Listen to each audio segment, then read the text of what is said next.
अस्सलाम वालेकुम students. Introduction to computers की वीडियो लेक्चर सीरीज के सिलसिले में आज हम जिस टॉपिक पे बात करने के लिए जा रहे हैं वो है मेमोरी। तो कंप्यूटर मेमोरी के मुतालिक तो हम बात करेंगे ही स्टूडेंट्स। तो सबसे पहले हम बात करते हैं ह्यूमन मेमोरी के मुतालिक कि ह्यूमन मेमोरी क्या है। मैं 12 दफा ये कहता हूं कि जो कंप्यूटर सिस्टम है उसे इंसान को मद्देनजर रखते हुए बनाया गया है। इंसान जो है उसके पास भी मेमोरी होती है, उसके पास जहानत भी होती है, यानी इंटेलिजेंस होती है, यानी कि वो हिसाब किताब कर सकता है, लॉजिक डेवलप कर सकता है और ऑपरेशंस परफॉर्म कर सकता है। इसके अलावा इंसान के पास उन तमाम चीजों को स्टोर करने के लिए, अपनी याददाश्त को स्टोर करवाने के लिए, अपना जो भी उसके साथ बीता हुआ है उसे स्टोर करवाने के लिए इंसान के पास मेमोरी भी होती है, जहां पे वो चीजों को महफूज करता है। तो इसी तरह से अगर हम कंप्यूटर को देखें तो कंप्यूटर के पास भी मेमोरी भी है और जो है वो जहानत भी है। इंसान में जो मेमोरी है और जहानत है उसे सारे के सारे को हमारी इस जो हमारा स्कल है, जो खोपड़ी है हमारी, उसके अंदर एक ही जो है उसके अंदर डाल दिया गया है, एक ही ढांचे के अंदर जो है वो समा दिया गया है। बीच में ही उसके मेमोरी है और साथ ही उसके जहानत है। लेकिन कंप्यूटर सिस्टम में ऐसे नहीं है। कंप्यूटर सिस्टम में जो हमारा सिस्टम यूनिट होता है उसके अंदर जो इंटेलिजेंस वाला पार्ट होता है उसे हम सीपीयू कह देते हैं, और जो जिसमें हम चीजों को स्टोर करते हैं उसे हम मेमोरी कह देते हैं। अब मेमोरी की मजीद नेक्स्ट इंसान की अगर बात करें तो डिफरेंट कैटेगरीज हैं। कुछ आरजी मेमोरी होती है और कुछ जो है वो परमानेंट मेमोरी होती है। आरजी मेमोरी वो वाली होती है जो हम रोजमर्रा जिंदगी में जो है वो इस्तेमाल करते हैं। फॉर एग्जांपल अगर हम आज से मैं ये कहूं कि जो पिछले माह की 31 तारीख थी उस दिन मैंने क्या किया तो डेफिनेटली मुझे नहीं याद होगा। लेकिन अगर फॉर एग्जांपल मुझे ये पूछा जाए कि भाई तुम पहले दिन जिस दिन कॉलेज गए थे तो उस दिन क्या क्या हुआ था, तो डेफिनेटली मुझे सब कुछ याद होगा। तो वो वाली कौन सी मेमोरी है? मेरी लॉन्ग टर्म मेमोरी है, जो मेरी परमानेंट मेमोरी है, वो उसमें स्टोर हो जाती हैं इस तरह की चीजें परमानेंट मेमोरी में। और जो आरजी मेमोरी होती है, जिस तरह रोजमर्रा के जो हमारे मामूलात होते हैं वो हमारी किस जगह पे स्टोर होते हैं? आरजी मेमोरी में। और वक्त के साथ साथ वो नक्श जो है वो खत्म होते जाते हैं, वो मिटते जाते हैं। तो बिल्कुल ये इसी तरह से कंप्यूटर सिस्टम है। कंप्यूटर में भी एक आरजी मेमोरी बनाई गई है और एक परमानेंट मेमोरी बनाई गई है। और बेसिकली हम मेमोरी का लफ्ज अगर इस्तेमाल करें कंप्यूटर सिस्टम में तो वो हम प्राइमरी मेमोरी के लिए ही, या जिसे टेम्पररी मेमोरी कहा जाता है, उसी के लिए मेमोरी का लफ्ज इस्तेमाल करते हैं। अगर परमानेंट की बात करें तो कह उसे सकते हैं मेमोरी भी। ये जो टर्म है ये गलत नहीं होगी उसके लिए भी, लेकिन उसके लिए हम आमतौर पर स्टोरेज का वर्ड इस्तेमाल करते हैं। तो चलिए आइए सबसे पहले हम मेमोरी को एक्सप्लोर करते हैं कि मेमोरी है क्या चीज। Memory is an area of computer that store data and instructions to be accessed by processor as well as the results of the processing। Memory वो वाला जो हमारे डिवाइस है कंप्यूटर सिस्टम के अंदर जिसमें सीपीयू चीजों को स्टोर करवाता है। तो डेफिनेटली जब स्टोर करवाता है तो चीजों को उठाता कहां से है? वो भी मेमोरी में से ही उठाता है, मेमोरी में से ही लेता है चीजों को, उसके ऊपर प्रोसेसिंग करता है और फिर किसे दे देता है? फिर मेमोरी को ही दे देता है। बीच में रजिस्टर्स आते हैं या कैशे आती है या जो भी और जो बीच में इंटरमीडिएट आते हैं उसके अंदर, उनसे होता हुआ अल्टीमेटली किसके अंदर चला जाता है? मेमोरी के अंदर। तो सीपीयू जो है वो जो भी काम परफॉर्म करता है किसके अंदर करता है? मेमोरी या रैम जिसे कहा जाता है। अब मेमोरी जो है ये दो तरह की हमारे पास है, एक है प्राइमरी मेमोरी, दूसरी कौन सी है? Secondary memory. प्राइमरी मेमोरी जिसे हम टेम्परेरी मेमोरी भी कह सकते हैं, जिसे हम अकेला मेमोरी भी कह लेते हैं, जिसे हम बेसिक मेमोरी भी कह लेते हैं। तो ये सारे के सारे नाम किसके हैं? रैम के, जिसे हम रैंडम एक्सेस मेमोरी कहते हैं। ये सारे के सारे नाम उसी के हैं। तो सीपीयू जो भी काम परफॉर्म करता है वो किसके अंदर करता है? रैम के अंदर करता है। अब हम सब्सिक्वेंटली इसी लेक्चर में इंशाल्लाह रैम को भी अच्छी तरह से समझेंगे। इसके बाद सेकेंडरी मेमोरी हमारे पास आती है, जो हमारे पास स्टोरेज है। सेकेंडरी मेमोरी से कहते हैं जो परमानेंट स्टोरेज है, जिस तरह से हार्ड डिस्क है हमारे पास, या जिस तरह से हम यूएसबी जो फ्लैश ड्राइव है उसमें चीजों को स्टोर करवा सकते हैं, या आजकल जो एसएसडी आ चुकी है, सॉलिड स्टेट ड्राइव जिसे एसएसडी कहा जाता है, वो भी इसकी एग्जांपल है। हार्ड डिस्क, एसएसडी या फिर कोई भी और जो सेकेंडरी स्टोरेज डिवाइस है। Main memory consist of thousands of millions of semiconductor cells. अच्छा, मेन मेमोरी बनती कैसे है? मेन मेमोरी का मैं आपको रैम की बात हम कर रहे हैं तो रैम किस तरह से जो है वो बनती है? ये सेमीकंडक्टर मटेरियल है। सेमीकंडक्टर जो है ये फिजिक्स का टॉपिक है, अब यहाँ पे हम इसे जो है वो कवर नहीं करेंगे। सेमीकंडक्टर सेल्स होते हैं जो कि किसी एक स्टेट को स्टोर करवाते हैं। या तो उसमें हम 0 स्टोर करवा सकते हैं या फिर हम उसमें 1 स्टोर करवा सकते हैं। जिस तरह से मैंने यहाँ पे बनाया हुआ ये एक सेल है फॉर एग्जांपल, इसमें हम या तो मैं 0 स्टोर करवा सकता हूँ या 1 स्टोर करवा सकता हूँ। इसी तरह से यहाँ पे भी 1 या 0 फिर 0 फिर 0 फिर 0 फिर 1 एंड सो ऑन। इस तरह से मैं ये सेल्स होते हैं जिनमें हम चीजों को स्टोर कर किसी एक स्टेट को स्टोर करवाते हैं 0 या 1 की फॉर्म में। कंप्यूटर हमेशा 0 और 1 की फॉर्म में काम करता है, यानी कि बाइनरी सिस्टम में काम करता है। मेन मेमोरी, अच्छा ये हमने पढ़ लिया। And each cell can store a bit that is 0 और 1, 1 और 0 bits are combined to form byte. Definitely जब हम डिफरेंट बिट्स, ये इन्हें बिट्स कहा जाता है। एक सेल को हम क्या कहेंगे, या एक जो हमारे पास डिजिट है या एक जो हमारे पास सिंबल है बाइनरी का, उसे हम कहते हैं एक बिट। तो एक सेल में कितने बिट स्टोर होते हैं, सिर्फ एक बिट होते हैं। जब 8 बिट्स जो मिल जाते हैं तो बन जाता है एक बाइट। 8 बिट्स जब मिलते हैं तो क्या बन जाता है, एक बाइट। तो ये इकाई है इसकी, पहले सबसे बिट्स होते हैं और उसके बाद क्या बन जाता है, बाइट बन जाता है। इसके बाद है 8 bits are combined to form a byte and each byte of memory is addressed, तो is addressed by a particular value. अच्छा, अब हर जो बाइट है बिट लेवल पे एड्रेसिंग नहीं होती स्टूडेंट्स। अगर बिट लेवल पे एड्रेसिंग करना शुरू कर दें तो फिर डेफिनेटली यहां पे तो हमने डाटा स्टोर करवा दिया 0 या 1, तो इसका एड्रेस कहां पे स्टोर करवाएंगे।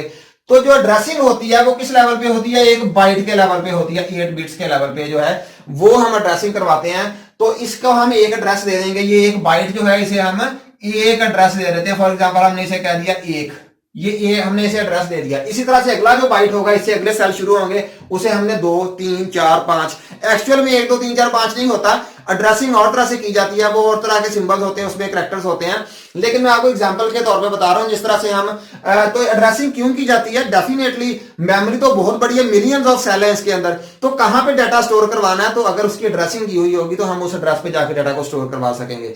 या फिर डाटा स्टोर किया हुआ है, अब जिस जगह पे स्टोर किया हुआ है उसका एड्रेस लाके मैंने किसी जगह पे स्टोर कर लिया कि इस जगह पे मैंने अपना डाटा स्टोर किया, तो जब लेने जाना है तो फिर उसी एड्रेस को देख के उस एड्रेस पे पहुंच जाऊंगा। बिल्कुल उसी तरह से जिस तरह से जो डाकिया होता है, जो पोस्ट मास्टर होता है, वो क्या करता है, वो पोस्टमैन जो है वो जाता है किस, जो उसके ऊपर जो लेटर के ऊपर एड्रेस लिखा हुआ होता है, एग्जैक्टली उसी एड्रेस पे जाके वो लेटर को देके आता है। बिल्कुल यही मैकेनिज्म है जिस तरह से घरों को ड्रेसिंग की हुई होती है सिटी के अंदर।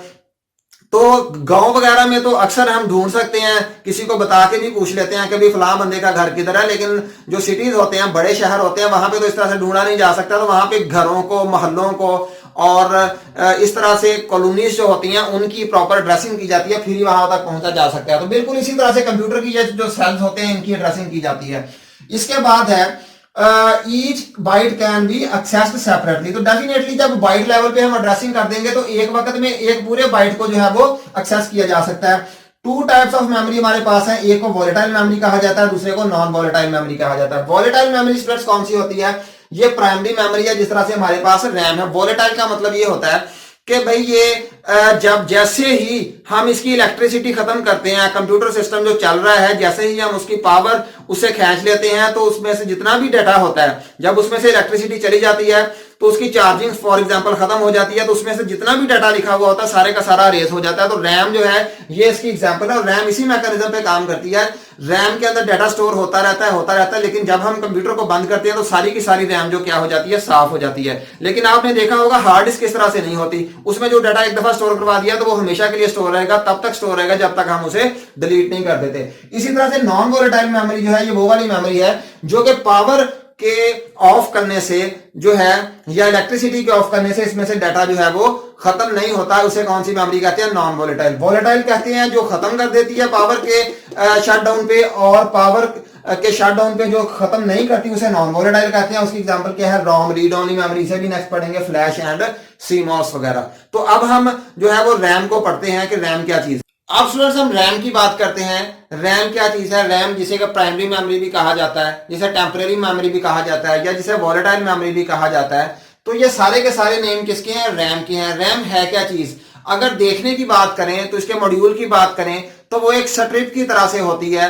वो वाली स्ट्रिप जो है वो मदरबोर्ड के ऊपर इस तरह से हम पंच कर देते हैं और क्लिप जो है वो उसे इर्द गिर्द से वो पकड़ लेते हैं, वो वाली रैम होती है। और ये तकरीबन 6 फुट का अगर हम एक स्केल लेके आए जो ज्योमेट्री के अंदर होता है, तकरीबन उस साइज की एक रैम होती है जो कि आम डेस्कटॉप कंप्यूटर्स में हम इस्तेमाल करते हैं। अगर हम लैपटॉप्स की बात करें तो लैपटॉप्स में जो है वो रैम मजीद छोटी स्ट्रिप हम बना देते हैं, छोटी स्ट्रिप के ऊपर मजीद छोटी जो है वो चिप्स लगाई हुई होती हैं, आईसीज लगे हुए होते हैं।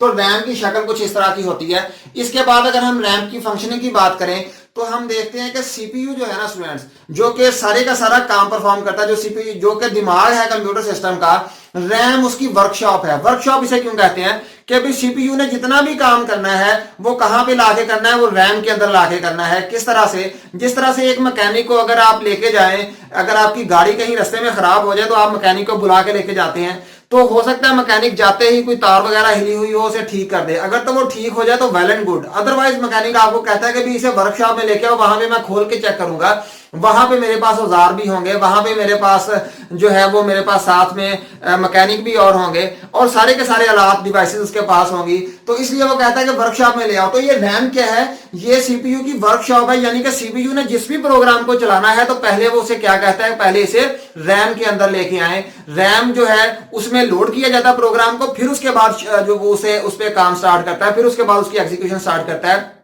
स्टूडेंट्स, जो ऑपरेटिंग सिस्टम है ये भी, क्योंकि हमारा देखें कंप्यूटर जब हम चलाते हैं तो हम कहते हैं ये बूट हो रहा है, काफी टाइम ले रहा है, तो एक्चुअली क्या काम हो रहा होता है, वो असल में जो ऑपरेटिंग सिस्टम है, जो विंडोज होती है हमारी या लाइनक्स या कोई भी ऑपरेटिंग सिस्टम हो सकता है, वो पहले लोड हो रहा होता है किसके अंदर, रैम के अंदर। तो रैम का एक खास हिस्सा जो है वो ऑपरेटिंग सिस्टम ले जाता है, तो इसलिए देर लगती है क्योंकि वो सारे का सारा कॉपी होकर कहां पे आ रहा होता है, रैम के अंदर। इसी तरह से अगर हम कोई गेम चलाते हैं, कोई भी प्रोग्राम हम चलाते हैं, तो वो जब हम चलाते हैं डबल क्लिक करते हैं तो थोड़ा सा टाइम लेता है। क्यों टाइम लेता है, क्योंकि वो हार्ड डिस्क में पड़ा हुआ होता है और हार्ड डिस्क से उठा के उसमें कहां पे लाया जा रहा होता है, रैम के अंदर। सीपीयू उस पर काम तब स्टार्ट करेगा जब वो रैम में आ जाएगा, जब तक रैम में नहीं आता सीपीयू उस पे ऊपर काम स्टार्ट नहीं करता। तो चलिए आइए इसके कुछ सेलिएंट फीचर्स जो है वो रैम के हम देखते हैं। रैम जो है इसे रैंडम एक्सेस मेमोरी कहा जाता है या फिर इसे डायरेक्ट एक्सेस मेमोरी भी कहा जा सकता है। Every programme is loaded in the RAM before execution, जैसे मैंने पहले बात की है। RAM is volatile memory, volatile है जिस तरह से हमने पहले देखा कि जैसे ही लाइट ऑफ होगी, जैसे ही इलेक्ट्रिसिटी इसकी हम शट करेंगे तो फिर वैसे ही उसमें से डाटा जो है वो रेस हो जाएगा, इसलिए इसे वॉलेटाइल कहा जाता है। It is A read write memory, read write memory इसलिए से कहते हैं कि इसमें से रीड भी किया जा सकता है, पढ़ा भी जा सकता है और यहाँ पे राइट भी किया जा सकता है। इसके बाद है bigger RAM can improve processing speed. अच्छा, बिगर रैम जो है फॉर एग्जांपल हमारे पास आमतौर पे आपने स्टूडेंट्स देखा है, अब तो जो हमारे मोबाइल फोन एंड्रॉइड है वहां उसमें भी 8-8 GB या इससे भी ज्यादा जो है वो रैम आ रही है, लेकिन कंप्यूटर्स में आमतौर पे डेस्कटॉप या लैपटॉप की बात करें तो आम कंप्यूटर्स में 4 GB तक रैम होती है। और जो फॉर एग्जांपल हमारे पास 64 बिट जो कंप्यूटर्स हैं उसमें तो हम ज्यादा रैम लगा सकते हैं 4 GB से भी, तो ये ज्यादा भी हो सकती है 8 GB, और इससे ऑनवर्ड जो है वो आजकल जो है वो चल रही है डिफरेंट कंप्यूटर सिस्टम्स में। तो टाइप्स ऑफ रैम्स की अगर हम बात करें तो हमारे पास सबसे पहले एस रैम है जिसे स्टैटिक रैंडम एक्सेस मेमोरी कहा जाता है, डी रैम है जिसे डायनामिक रैंडम एक्सेस मेमोरी कहा जाता है, या एम रैम है जिसे magneto resistive random access memory कहा जाता है। तो अब हम इन्हें वन बाय वन देखेंगे कि ये क्या है। तो सबसे पहले स्टूडेंट्स डी रैम की बात करते हैं जिसे डायनामिक रैंडम एक्सेस मेमोरी कहा जाता है। डी रैम जो आपने अक्सर सुना होगा कि आपके कंप्यूटर में DDR1, DDR2, DDR3 है, वो बेसिकली डी रैम की टाइप्स होती हैं और DDR1, 2, 3, 4, 5 ये उनके लेवल्स होते हैं, यानी कि जिनमें अगर DDR1 है तो वो कम स्पीड है उसकी, DDR2 है तो उसकी स्पीड उससे ज्यादा, 3 की उससे ज्यादा, तो ये लेवल्स हैं DDR के। तो इसकी हम कैरेक्टरिस्टिक्स अगर देखें तो least expensive type of RAM, तो ये सस्ती होती है, इसकी कीमत कम होती है। क्यों कम होती है, वो इसकी खुसूसियात जब पढ़ते हैं तो फिर हमें पता चलेगा। Required constant electric current to maintain its state, इसे स्टूडेंट्स मुसलसल जो है वो हम चार्जिंग करते रहते हैं, रिफ्रेशिंग करते रहते हैं। अगर इसे कंटिन्यूअसली हम इलेक्ट्रिक जो करंट देते रहे तो फिर इसमें स्टेट यानी कि जो भी इसके अंदर स्टोर है वो सेव रहेगा। अगर हम उसके अंदर से जरा सी भी गफलत करेंगे, उसे बार बार रिफ्रेश या रिचार्ज ना करेंगे, तो फिर वो अपनी स्टेट को बरकरार नहीं रखेगा और डाटा लॉस्ट होने का खतरा है।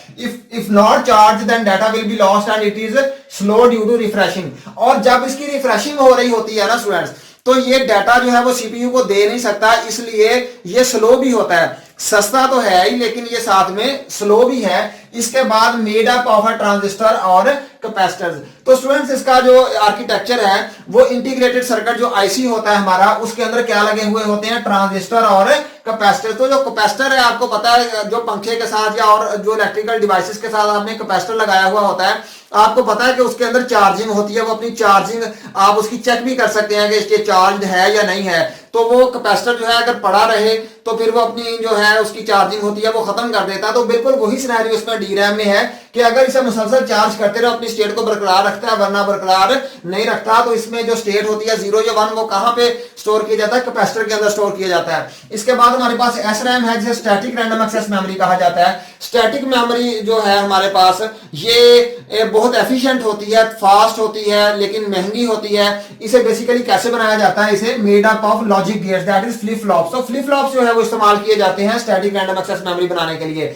फ्लिप फ्लॉप में आप 1 या 0 यानी कि इसकी स्टेट को स्टोर करवा सकते हैं। डू नॉट नीड रिफ्रेशिंग और रिचार्जिंग, इसमें उस डी रैम की तरह से रिफ्रेशिंग या रिचार्जिंग भी नहीं की जाती। इट कंज्यूम्स लेस पावर, जाहिर सी बात है उसे कंटिन्यूसली पावर दी जाती है, इसे उतनी पावर नहीं दी जाती। It is faster than RAM, तो डी रैम सॉरी, तो डी रैम जो है वो स्लो होती है, ये उससे तेज होती है, इसीलिए आमतौर पे कैशे मेमोरी जो है वो एस रैम की ही होती है। It is costly and usually cache is made up of S RAM, जिस तरह से मैंने पहले बताया कि ये कॉस्टली भी है, महंगी होती है, यही वजह है कि कैशे मेमोरी जो है वो एस रैम की बनी हुई होती है। अब लास्ट कैटेगरी स्टूडेंट्स जो हमारे पास है वो है एम रैम। एम रैम यानी कि magneto resistive random access memory. इसकी क्या क्या कैरेक्टरिस्टिक्स है स्टूडेंट्स?